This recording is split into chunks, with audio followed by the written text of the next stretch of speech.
So this is where we left off our discussion of standard addition. And we said that we brought a sample into the laboratory, and that is what we regard as our blank. And then we took that sample, added a little bit of the component that we want to look for, and that's our standard 1. Then we added a little bit more into the second flask, and that's our standard 2. And then we added even more into our third flask, and that is standard 3.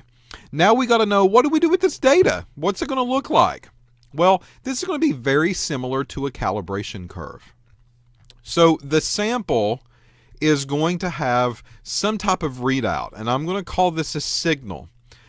Typically in the instrumentation world, this signal is going to be an absorbance, or it's going to be some type of intensity value. Absorbances would be things like UV vis or AA. The intensities would be things like mass spectra. So it's going to give us some type of signal. I don't care what type of signal it is, but it's going to run positive. And the reason is because this sample has the component that we want to measure, right? So this sample, if it's gasoline, again, we're using that example, benzene is what we're looking for. Benzene is present in the sample. Therefore, if we have our settings on the instrumentation that looks for benzene, benzene is going to be a positive read. And we're going to get a number, all right? So I'm just going to say, what if this was 0.200? Now in standard number 1, this was my sample, and I've added a little bit of benzene to that, right? I know how much I've added, because I put it in there. So the amount that I have added, standard addition, to the sample, this standard 1 should read a little bit higher, right? So let's say that this reads 0.300.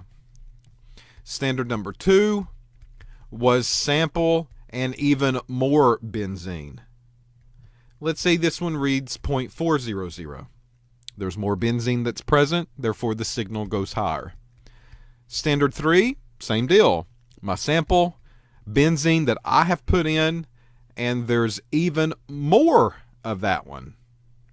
And this should read higher because of that.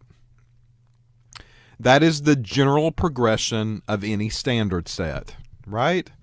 If we were making a normal calibration curve, I would slowly increase the concentration of the thing I'm looking for. That absorbance or that signal would increase as I made those standards. And that's exactly what I'm seeing in standard addition. There's no different.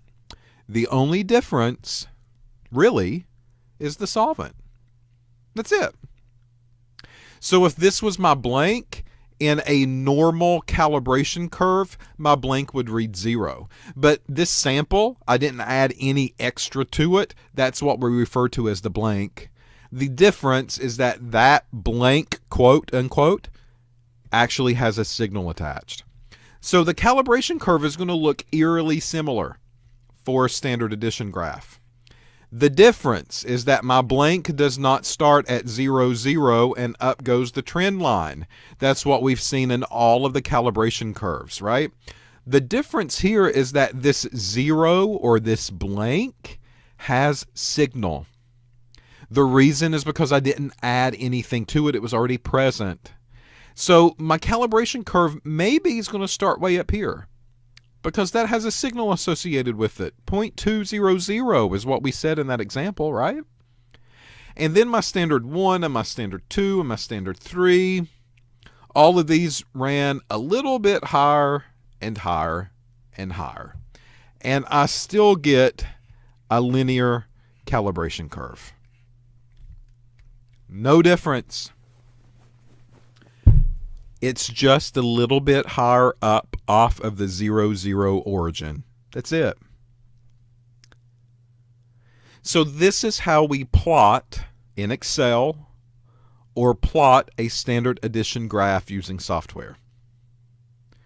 I understand that my blank is not 0. I have to go into this knowing that my blank will have a signal. And the only reason we call it a blank is because I have not touched it. It's just the sample that was brought in as it is. That is it. And then I've added standard addition, little bit by little bit by little bit, and I've made a set of standards. Very similar to a calibration curve. Again, the only difference, it doesn't go to 0, 0. That's it. So I can still use Excel, and I can still get a y equals mx plus b, and I can still use Excel, and I can get an r squared value. We're still after 99999 at least, or at least as close as I can get to 1. That doesn't change. The regression line doesn't change. I can still get it. But there's more to it than just plotting the calibration curve. Because remember, what we want to do is figure out how much was in the original sample. Okay? How much was there when we ran it? And this graph cuts me off. So in the next video, we're going to come around and we're going to talk about what we need to do to modify the graph. I can get a linear regression line, which is half the battle. I can get that r squared value to prove that my standard preparation was proper. Hopefully I'll get a number close to 1. But now that I get the data, how do I handle it? What do I do with it? How can I use this information to figure out how much was in that very complicated sample that was submitted to a laboratory? And that we'll talk about next.